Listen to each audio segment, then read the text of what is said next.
Morning all, beautiful morning in Adelaide this morning. A bit frosty, sun's out though. We're at St. Peter's. We're replacing a solar heating system that's past its use by date on that roof behind us, and replacing the pool cover on this pool.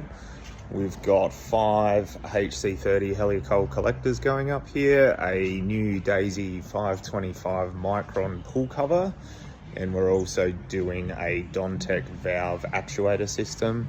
That system will allow the solar to run automatically based on thermostat using the flow from only the filter pump, so no running costs for the heating system. Let's get into it.